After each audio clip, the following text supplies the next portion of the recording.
All right, back to this again. See if I can actually give a better explanation on this, uh, on this scarf, and how I've never seen anything on YouTube or any real clear cut information based upon uh, how to use multiple schemes in order to do a double knitting scarf.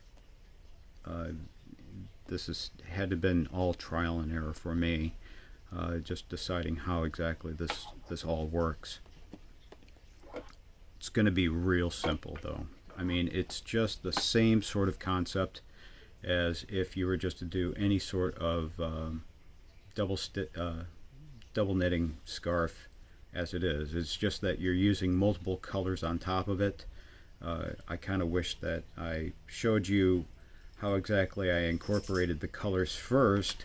But I mean, if you can take a look here at the very bottom, when I did the tie-in for the colors themselves, I did wrap in for the tie-ins uh, using the white and black, and all I did was I just did a straight line with the blue and the red, and then just tied them off at the very end here, and then started doing the incorporation of the blue and red, which again, you're going to see that really incorporate as soon as I start doing my first line right here. But anyway, let's try getting into this. First things first, let's get this into the right position right here. So right now we are what's on the black side, of course, since that's the prominent side, is the black side right here. If we take a look at this, and I kind of made this as easy as possible right here, I showed black on this is going to go from left to right. On the right hand side, we need to look at this pattern going from right over to left, and when we're doing our counting, seeing that we're looking at the black right here, I just finished the white hand side. That's the reason why I have the white circled, as you can see right here, and this is what's going to be really easy to just kind of show you, because there is no patterns that are in there. Everything is just going to be plain,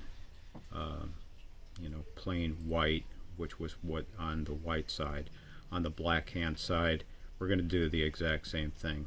It's going to show no special colors, nothing happened into each of these boxes. So when we do a box that's colored, that's where we're actually going to be flipping colors. The concept of this is if you think of it this way, every stitch that you have right here equals a front and a back.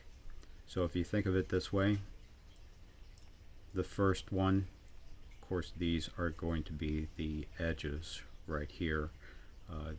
These two ends are based only on the edges. The last two are also based on the edges. Everything in between, and they're always going to be the same color regardless. We're not going to count anything based on the patterns that we see. But counting on this, so let's say we take care of our edge. The first one, this is going to be the front. This is going to be the back.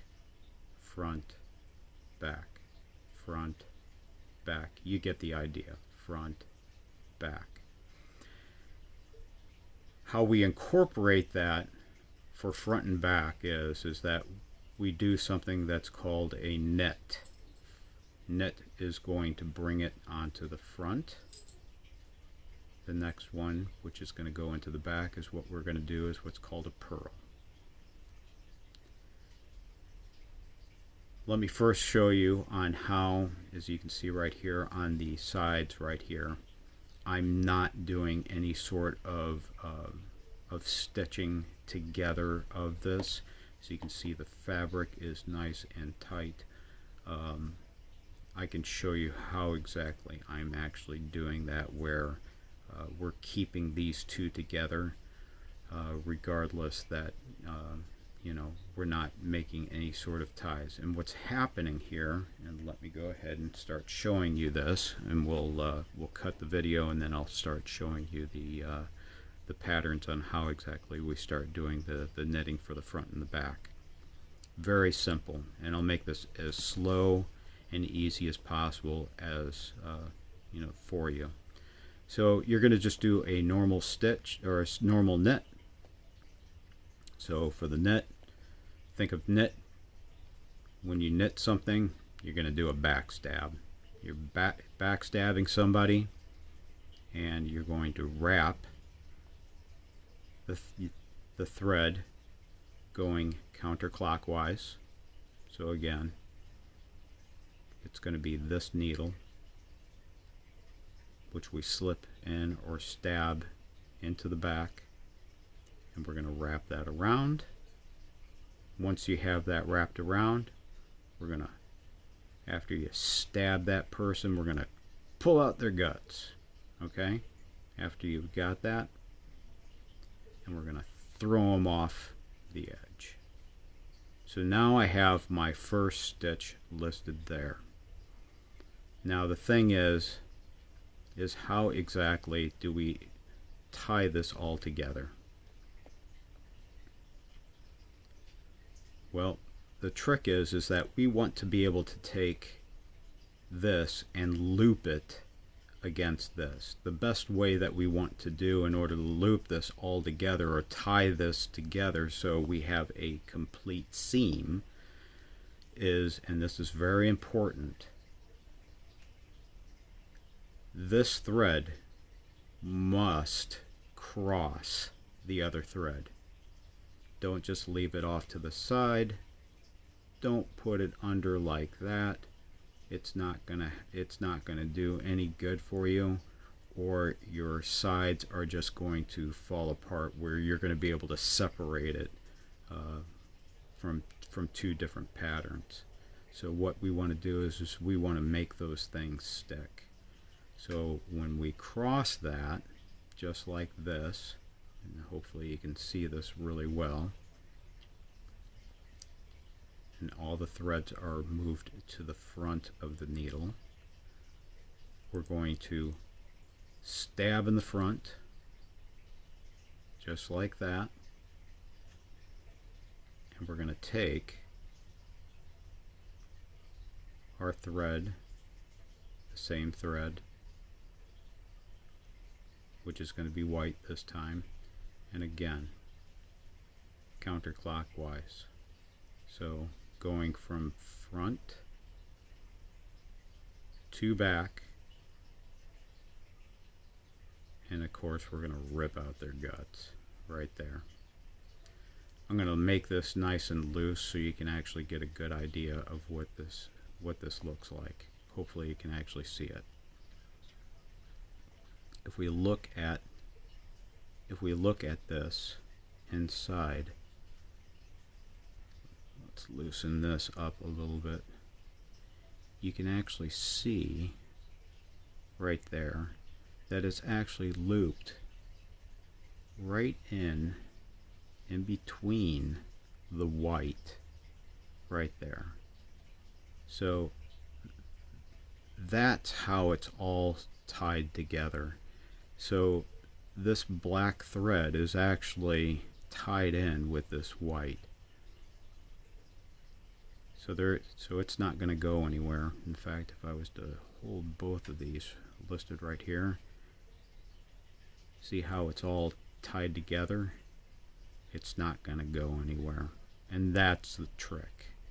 That's how everything is keeping together. All we have to do at this point is just tighten it up. Just take both of them, just tighten it up a little bit. Don't have to make it super tight like that, or your knitting project is going to be you know, way too tight. Just give it a small tug. It'll be good. And then we're going to be ready to start stitching on the next step. Hopefully that helps. We have a good understanding on the edging based off of this.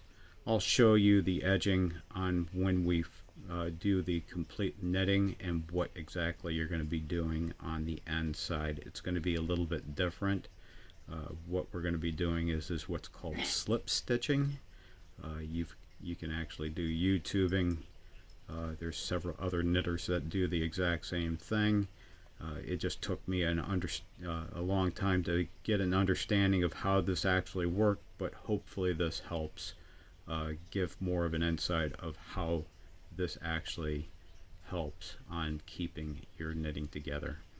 Next step, we'll start working with the multiple colors, with the black and white, and showing you how we're weaving in those colors so you're not actually seeing the black and red being incorporated within your stitching project. Thank you for watching.